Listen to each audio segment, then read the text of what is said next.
Hey y'all, welcome back to my channel. If you're new here, my name is Deidre Anderson. Welcome to my channel. I am a contemporary adult romance author and I write romance about black girls and the men who love them. So if you're looking for some interracial, multicultural, and even some African American black love vibes, then you want to subscribe to my channel and hit that notification bell so you can know every time I publish, so you can follow along with my author journey and be a part of our little community.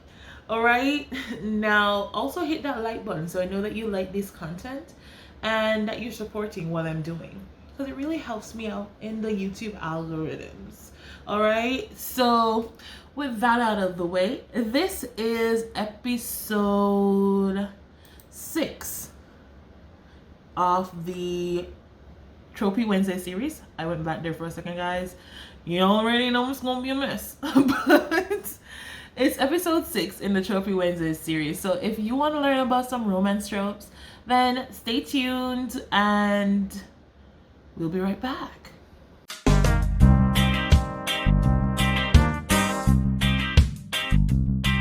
Alright, welcome back. Now, the tropes we'll be discussing today, if you see me looking down, of course, is because I'm looking at my computer. I have notes, right? So, the tropes we'll be discussing today are, I'm an author, can you believe it? I can't even know my verb. Agreement. Okay. So, the tropes we'll be discussing are dark secret, dating Mr. or Mrs. Wrong, enemies to lovers, fairytale retelling, and fake engagement. So without further ado, let's dive right in with our first one, dark secret.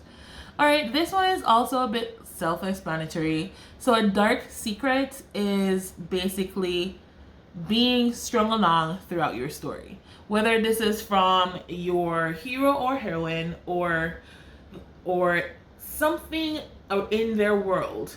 Basically, one of your characters has a secret, and it's a secret that can rip them apart if it was ever brought to light.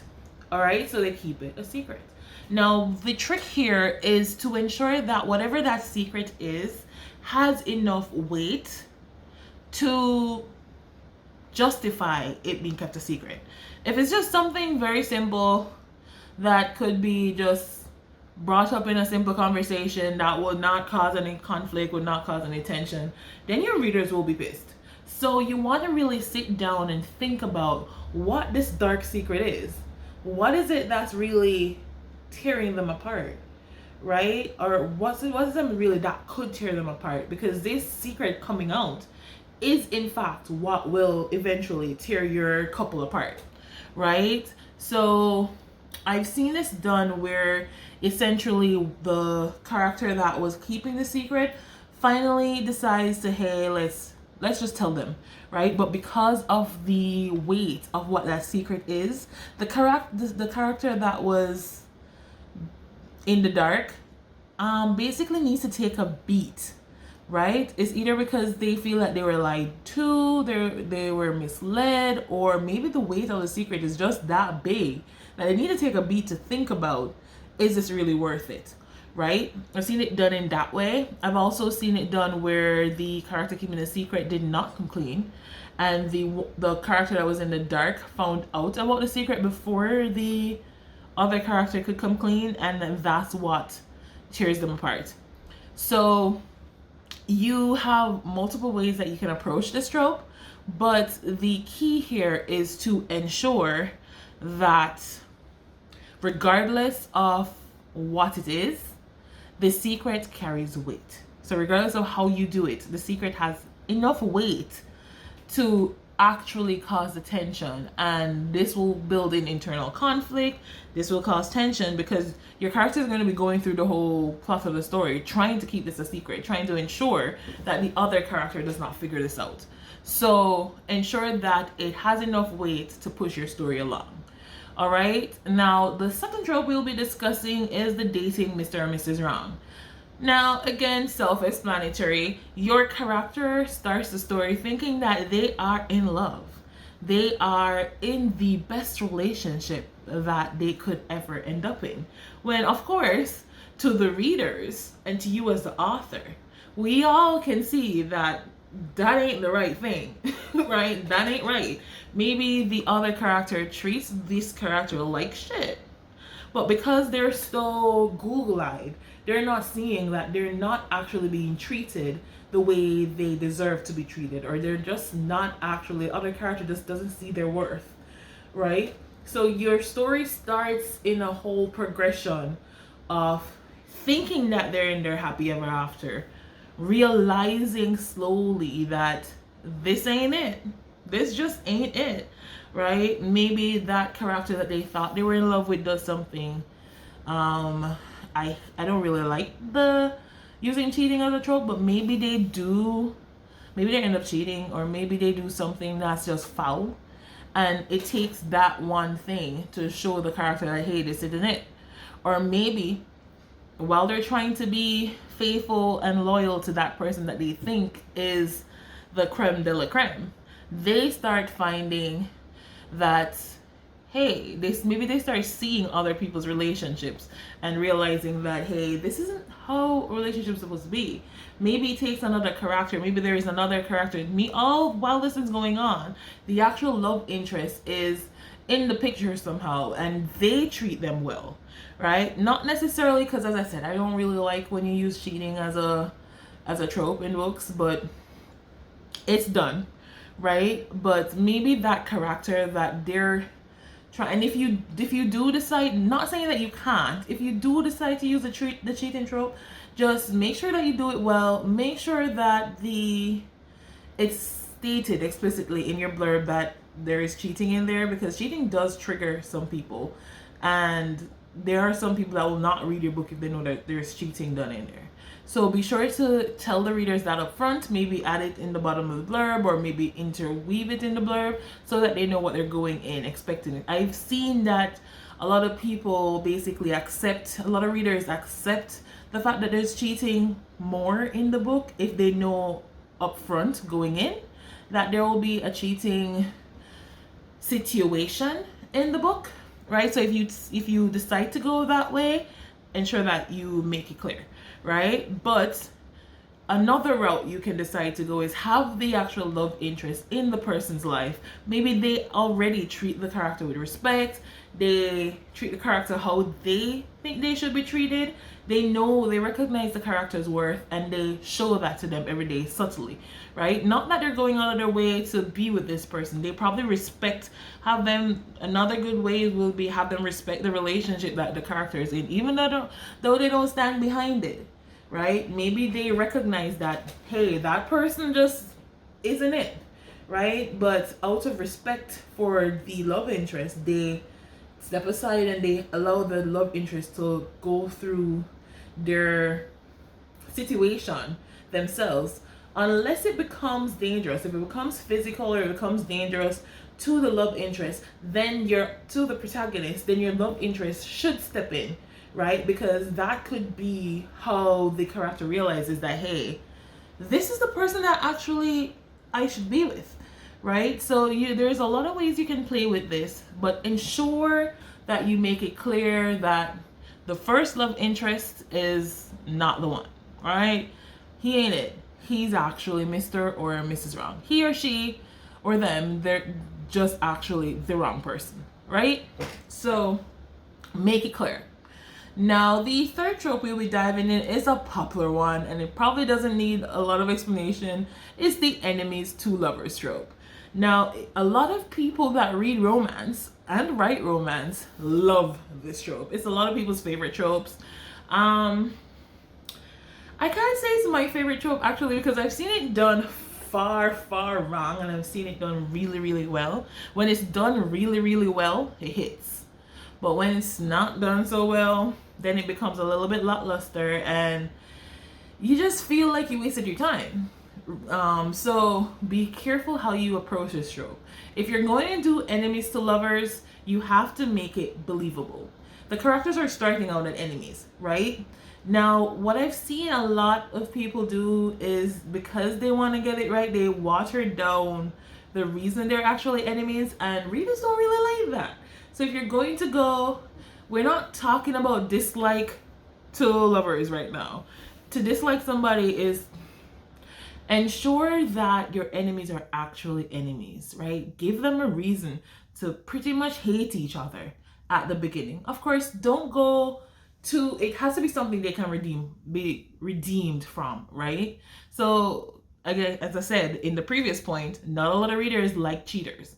So let's not have someone that was abusive to the person in some way, or maybe is a serial cheater to the person in some way, right? Because you want them to be redeemable. So have the reason, be very mindful and intentional about the reason you choose to have them enemies.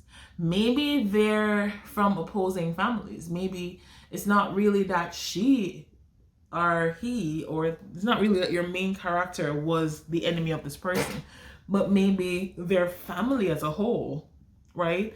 You've been socialized and grown up knowing that we just don't roll with these people, right? For whatever reason, maybe the protagonist's father did something to wrong the head of your family or something like that, right? Be mindful, make them really enemies, right? And then show the progression. You don't want them being enemies up to, say, 70% of the novel, and then all of a sudden they're saying I love yous. People won't believe it. So you have to show the progression. So you want them start as enemies, right? And then they can become frenemies, or maybe start as enemies. They can say, hey, okay, maybe this person isn't entirely bad, right? Then have them become frenemies, right? From frenemies, they'll leave. From frenemies, they'll become friends, right? Because that takes a lot of journey and a lot of growth, and you have to show them actually doing things for them to begin seeing the person in another light, right? So at the friendship point, then you're going to intertwine another trope, because then you're going to become from enemies to frenemies to friends to maybe we could be something more to lovers, right? You have to show those different steps for it to be believable. So invest the time to map out their timeline. And even if you're not a plotter, because I am somewhat of a planster, but if I'm going to do an enemies to lovers, I'm going to sit down and map out the timeline. Okay, so they're going to move from here to here, and then this will happen, and then they'll become that, right? Have a plan going in, even if you're not making a full outline, right? So that it becomes believable. All right, so number 4. I can count, guys.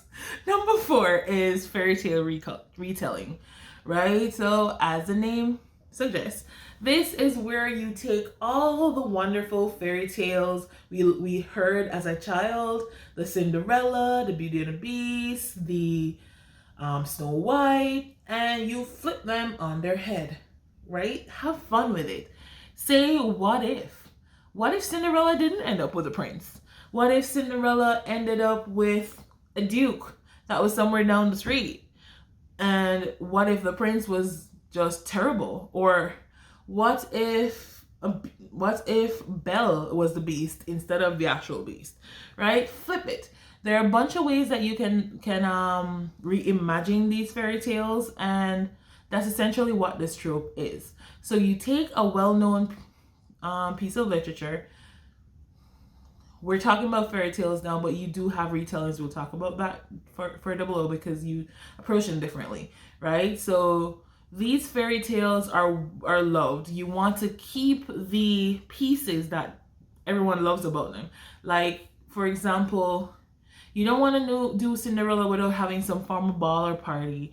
You don't want to do Cinderella without having, you want to go from in a bad family dynamic to getting her redemption, identifying her self-worth, and falling for the prince, right? So you are, or a princess, or whoever, right? Just be sure that you stay true to the themes and the popular concepts that were in the fairy tale, right? Spin it on its head and have fun with it.